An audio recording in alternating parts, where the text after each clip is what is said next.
I've reached 500 active subscribers, and my primary income is Arista, so it's dreams come true. When your app is not embedded, you can do whatever you want. But if you would like to focus on Shopify, it's better to have embedded app. Does the build for Shopify app have a good impact in terms of install and in terms of getting more paid user? It didn't get me significant impact. It's like your baby. Yeah, it's my baby. Awesome. And currently there is over 30K Shopify app, which is a lot, but at the same time there is still opportunity because Shopify is still growing. Hi, welcome to Yalla Let's Code podcast, a podcast where I interview a software engineer to share their entrepreneurial story. And currently we are on the 7th episode of the podcast, and we have Eric from Shopista, which is a Shopify app for UGC content, and he will be sharing more about his story in this podcast. So let's see you after this intro. Exciting news! The Yalla Let's Code merch store is launching soon. Get ready for cool dev/entrepreneur t-shirt, poster, and stickers, and join our waitlist for exclusive access and a special discount by visiting shop.yallaletscode.com. It's time to push your look to production. So thank you, Eric, for accepting my invitation. So Eric, you have the mic, so you can introduce yourself. Hi. So I'm more developer guy, and I'm working on my app like almost for 3 years. Starista is an app for shoppable videos. You can upload content, get content from Instagram, and add it to your e-commerce website.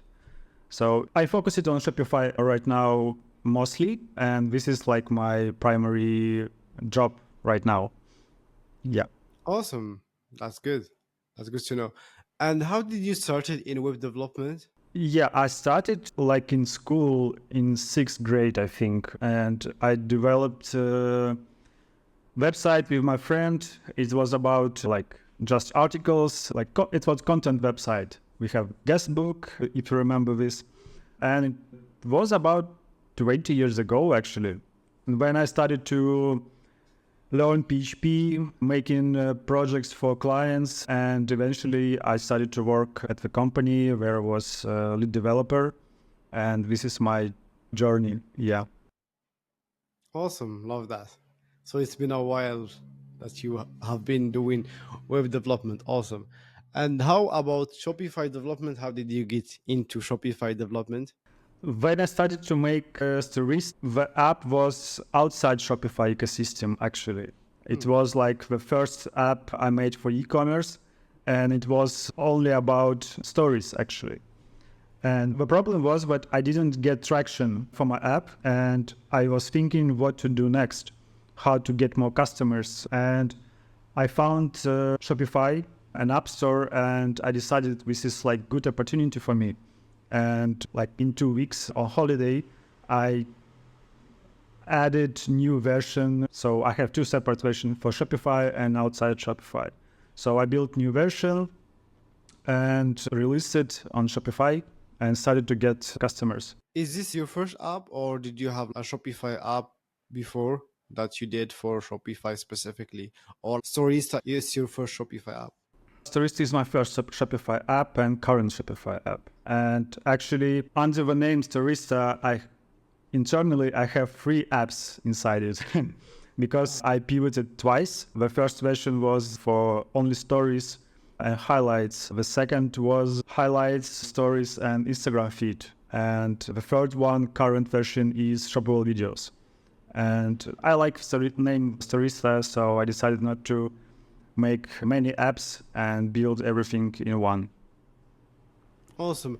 When did you say the first version was like an Instagram story? You are talking about Instagram story embedded in a Shopify store?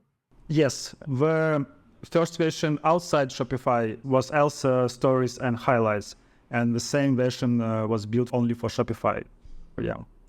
And how much did you make from your Shopify app, if you mind me asking? If you would like to share that. I don't want to tell you exact numbers, but yeah, we have reached 500 active subscribers, and Awesome. my primary income is Arista, so it's dreams come true. Awesome, love that. So your primary income is from one Shopify app, and you are just working alone on this stuff, or you have another developer working on this stuff? I'm only one developer. Hmm.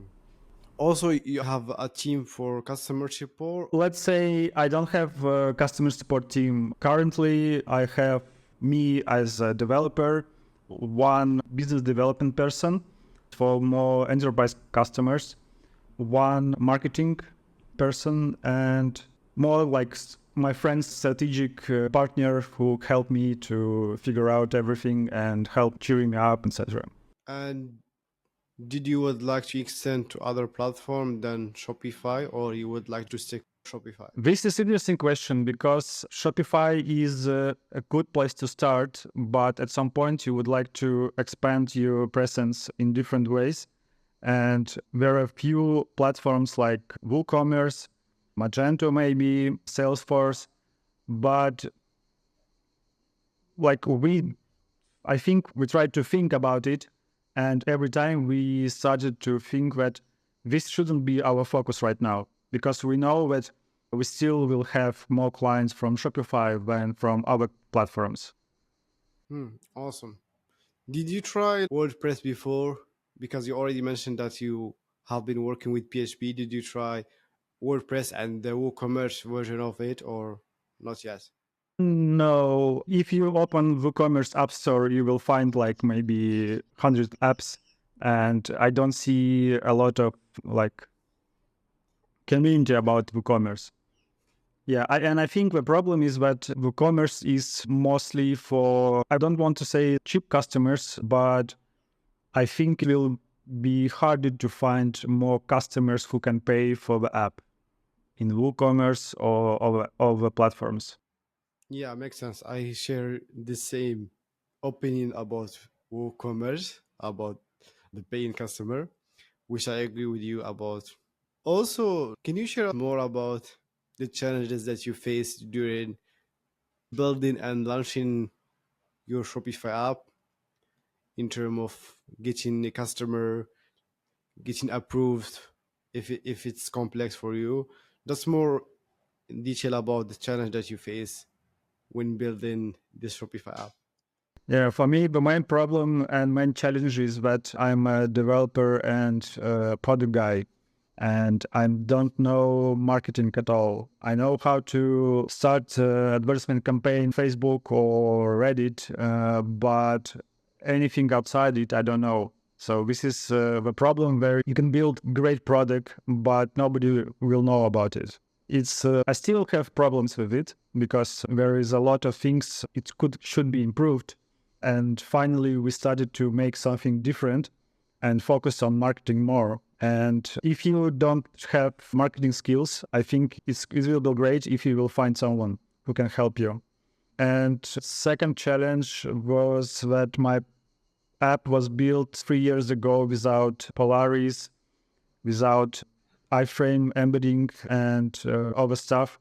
And it took me about 1 month to build iframe version inside my current version and migrate to Polaris. So it was challenging because I don't have app templates from Shopify. I don't use Node.js on my backend. So I build it from scratch on Python and Django. So this is a lot of work, but because I have built for Shopify status, it pays off.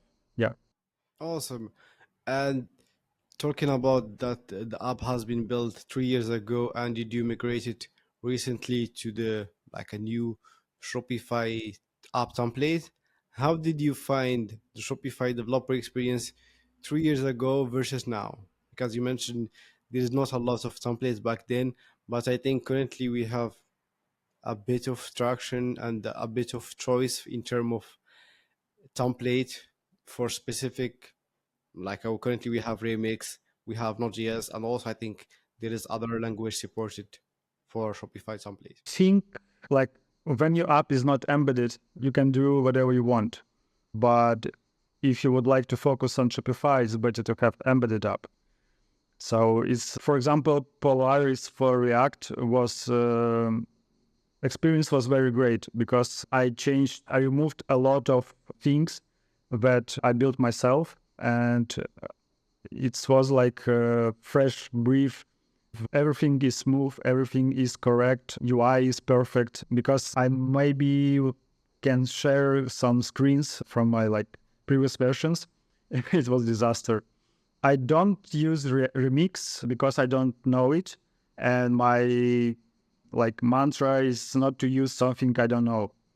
So I need to, because the app is live, I cannot change everything from the beginning, like from the rules, because it's changing, migrating to Remix, it will be changing everything.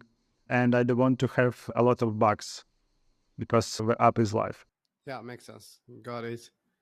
Yeah, it's very hard to migrate and to do a full migration if your app is already live. It will be a lot of work to be able to have like backward compatibility with the old tech stack. Yeah, I agree with that. And also, you mentioned that you have the build for Shopify badge, and also in a recent tweet, you mentioned that probably it's the only app that have this build for Shopify badge in your category. Can you tell us more about this badge and how does it make your app stand out from the other competitor? Yeah, so this badge helps me to get traction from customers who searching for the shoppable videos app in the App Store.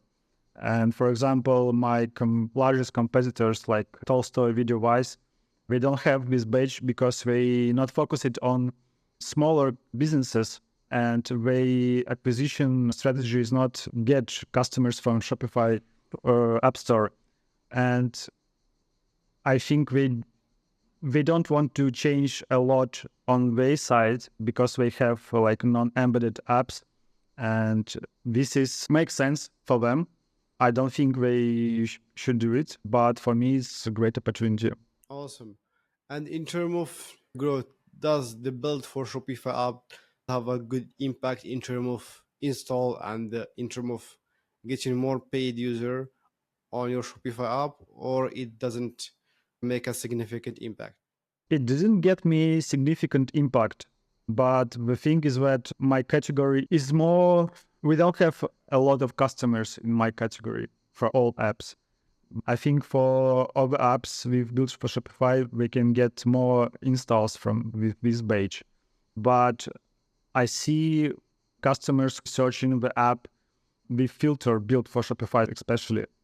And if you, for example, looking for writing keyword shoppable videos, and you will see that Storista has built for Shopify badge, you will probably install it first and see others later. So this is a good opportunity. Yeah, awesome. Yeah, I think I agree with that. Yeah. And talking about, because this episode has been recorded after the Shopify edition, what do you think about the Shopify Summer Edition in terms of feature and in terms of new stuff that you would like to try on? I think Shopify is doing a great job for partners, for developers. It's amazing that everyone can get into this event and talk with guys who making everything for Shopify, and especially for developers. And this is because, for example, merchants have a lot of conferences, events, and etc. And developers, okay, we have events for PHP or Python or something like this, but nothing about Shopify. And we always talk with each other on Twitter or maybe some Zoom calls, but almost never offline. So this is great because I think after the shop editions, everyone who were in on this event are very happy, and we have a lot of insights and inspiration what to do next. Yes, exactly.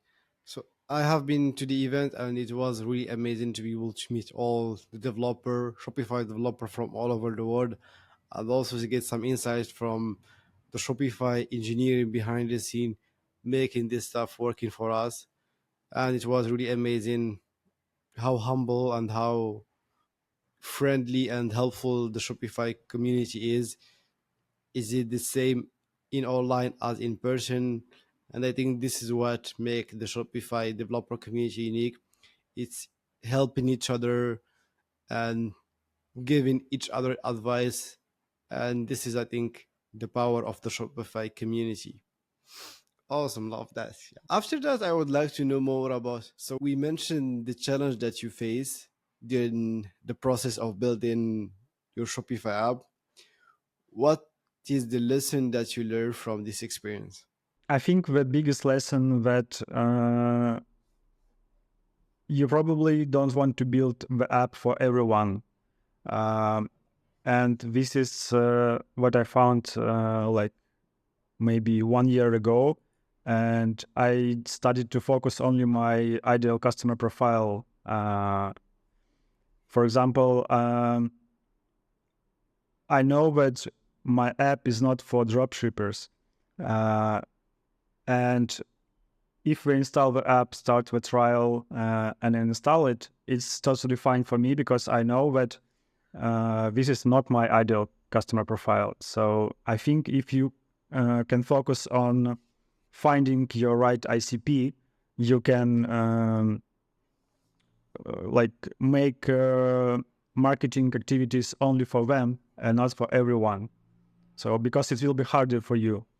So like convince small stores that shoppable videos can help them. It's not true. It's nearly impossible. So it's better to focus on more like medium market size or like enterprise customers. And I think if I will start to make new app again, I will probably will use all current best practices from Shopify, and I will start from app templates, and I will try to think how I will market my how will I find customers for my app first, and not like build and then think about customers. So I think this is like few lessons I learned. Yeah, awesome, love that. And those of people that are looking to get started in Shopify app development, there is a good remix template if you are already know JavaScript. They have everything built in. You have like a Shopify polarized app bridge building included, so you can just like get started and start building your idea. And it's really great. I use it for a Shopify app, and I did have a good experience working with this template. Awesome. So recently I saw like a wave of people that are complaining about spam review, especially app review, that some store will install and install within a minute and leave a bad review about the app. Is this is this is a problem that you have with your Shopify app, and what do you think about it? Don't have this problem. The only problem I have, it was like a 1-star review from the customer who didn't know how the meta objects and meta field works.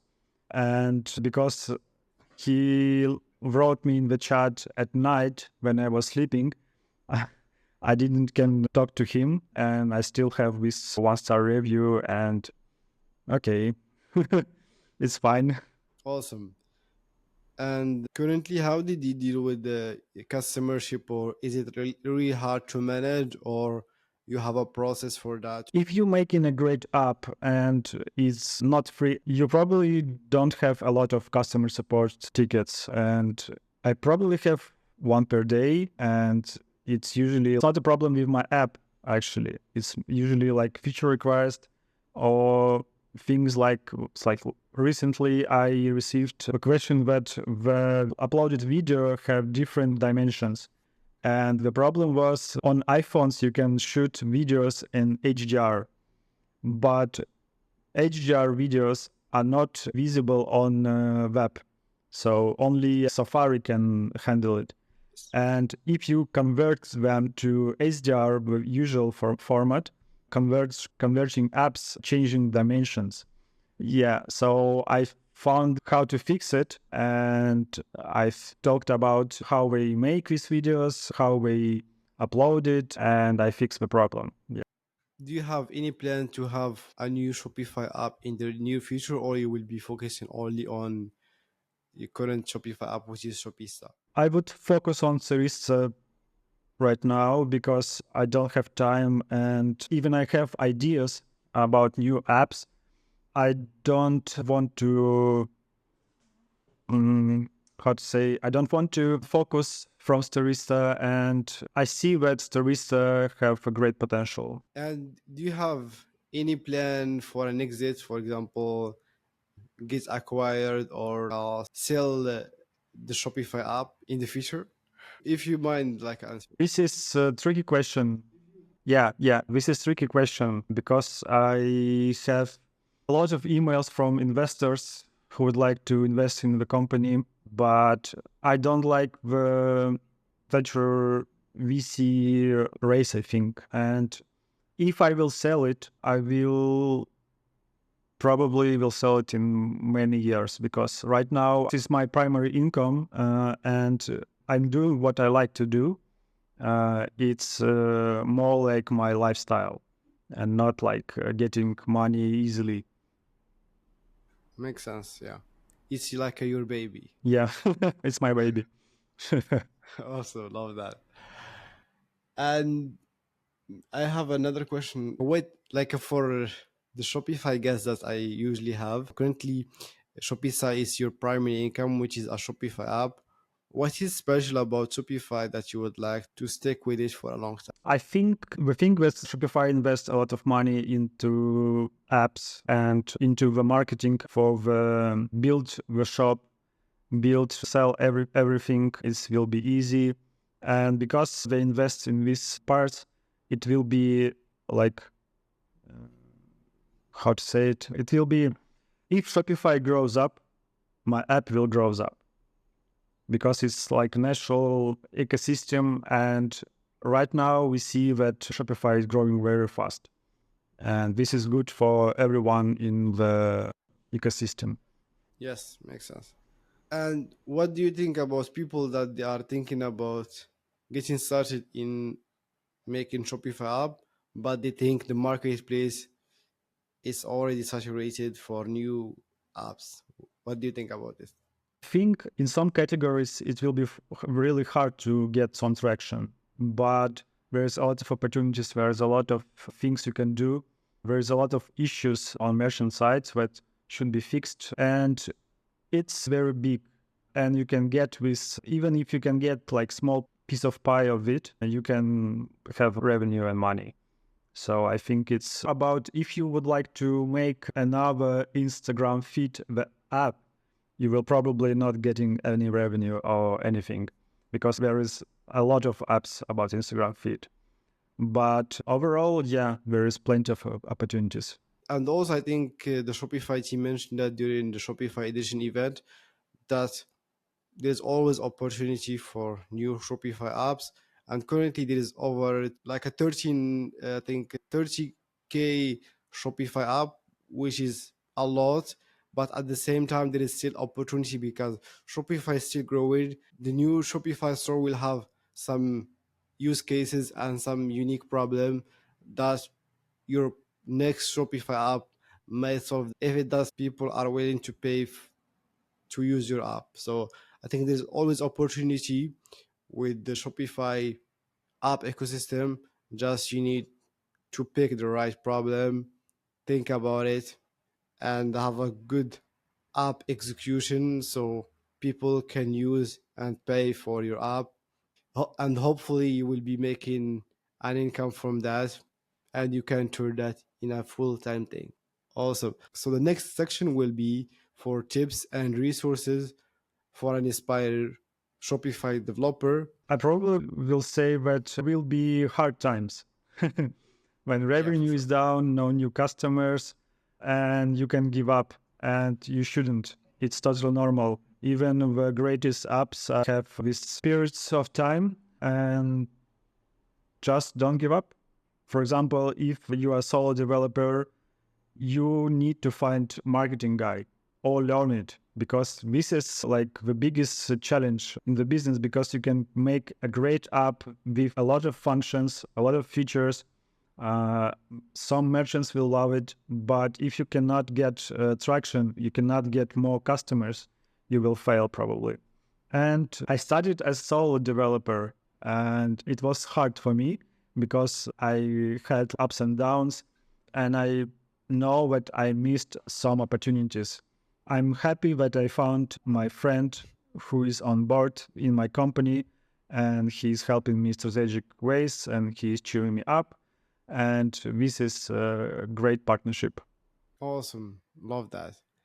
So always have a good partner with you will help you and will motivate you when the hard time comes. And if you don't have a partner, maybe you can go on Twitter because there's a lot of people that you can reach out, and don't be shy, just like I reach out to them. And I think the Shopify community is very helpful. They will reach out to you and they will give you the right advice for your next move. And you don't know what to expect, just reach out. You don't know if the person will reach out back or not, but at least you give it a shot. Yeah, and finance actually is my biggest issues biggest issue. I still struggle with it because, and as I don't post a lot of on Twitter because I have imposter syndrome, and but I'm trying to push myself to post more on Twitter, on LinkedIn, because it should be normal for me and for everyone to post content, and don't be afraid of that you write something wrong or incorrect. Because the cool thing in Shopify ecosystem that everyone on Twitter is very polite and kind. So you won't see any disrespectful things. Everyone is cool. And many people in especially in tech are dealing with imposter syndrome. If you are dealing with, it's normal. Everyone in this space are dealing with this stuff. Even like in senior, they are dealing with that. Just keep that in mind. Don't stress about it. It's normal. It's part of our journey, especially if you are dev and also you have an entrepreneur mindset. Yeah, I like to tell And obvious things. Make a great app. Don't try to hack the system. Be fake reviews, for example, and read Twitter. Follow everyone. exactly, I think there's and also the Shopify developer community on Twitter are very kind, as you mentioned. Just follow all of them, and you will see a lot of good content, and you will have a good Twitter feed with a lot of Shopify developers sharing good insight and good content about their Shopify journey. And also, don't be afraid to reach out to them politely, and you will get a response for sure. I have one question for you. It's about currently how did you deal with the work life balance? You are currently working as a solo developer on this app. How did you manage to have like a balance between working on this app and your personal life? I can say that right now I don't have work-life balance at all because I can work at nights because I have some issues maybe. Sometimes I woke up at night 1 minute before someone pinged me in the chat. It's something strange, but sometimes it happens. And I'm trying to sleep well, trying to play tennis. This is like my hobby, and at least 2 3 times per week I'm playing tennis with friends or with coach. And yeah, so it's good to have a good work-life balance because you are not a robot. You need to rest, you need to spend time with family, friends, and even going outside for walking. You will eventually get some ideas for your app, for new opportunities, or maybe how to fix some bug. And this is great. I'm still missing some things like walking because right now in Cyprus is very hot and I don't like sweating a lot. Yeah, and sometimes it's better to play tennis because it's 1 hour or 2 hours and go to the shower straight away. And I think if you are stuck on an issue or something, it will be much easier if you just like close your laptop and go for a walk. You will get some fresh idea about how you can solve the issue. Also, you get some fresh idea about maybe your next app idea or something like this. Sometimes just unplug yourself from your computer, just go for a walk, but this will be very hard because if you are very passionate you will be thinking about all of this stuff even in your personal time. Sometimes you will be also in the shower and thinking about your app idea or your business idea or how you can solve this annoying bug. This is part of the journey because at the end, as you mentioned, we are not robots, we are human, and we need to get the human part also. So I think it's really important to be able to have, I wouldn't say a balance, but at least some important part of your journey will be spending like a for your personal stuff, because at the end we are making like a this businesses or this app idea to make a living off and to be able to live the life that we would like to have. So at the end it's about us and about making a good living. Also, do you have a podcast, books, or online resources that you would like to recommend to people that they are interested in pursuing a Shopify app business? I don't have but I usually found everything on Twitter. And I started to listen Lenny Rachitsky podcast about product management. There is a lot of interesting things outside Shopify, but about business overall, and great insights from the top guys from top companies. And if you would like to be entrepreneur, not only in Shopify, but like in general, you will probably would like to listen or watch someone who is entrepreneur right now. But I think mostly read books and articles. Yeah. One of the recommendation is book The Hard Things About Hard Things from Ben Horowitz. This is a book about his journey from in the 90s about making the company, and there is a lot of interesting things how he managed to grow company in situations where it shouldn't be like easy thing. And this is, I think I read it twice, maybe three times, and it's very good. Awesome. Yeah. All the link that we mentioned in this podcast will be in the show note if you are listening from a streaming platform. Or if you are on YouTube, you will be seeing that in the video description. Just like a check them out, and all the thing that we mentioned will be there. So awesome. So for people that would like to get in touch with you and they would like to ask for advice or something, where they can reach out to you. Probably on Twitter. So you can follow me on Twitter, write me a message. I can probably can help you. And yeah, you can also find me on LinkedIn, but I'm using LinkedIn for reaching new customers more. Do you have anything that you would like to add in the podcast? So you have some time if you would like to add something. I would say be a nice guy, or like the thing that you probably should do if you are in the Shopify ecosystem. And overall, being a nice guy is a great way to attract more customers and be in good mood. I love that. So always try to be polite and respectful of people that they are around you. So I think this is a good thing to mention. So I think that's it for this today episode. All the link that we mentioned will be in the podcast show note and in the video description if you are watching us from YouTube. Thank you, Eric, for the invitation. Thank you, Eric, for accepting my invitation and your time and your story that you share with us today. I hope you have a good time with us, and the mic is yours. Yeah, thank you for having me here. This is my, I think, second podcast, and this is great. This is good. Yeah. Awesome. I hope my story will inspire more developers to start Shopify app. Yeah, for sure. I think your story does have a lot of good thing to inspire Shopify developer to get started in the Shopify. app development space.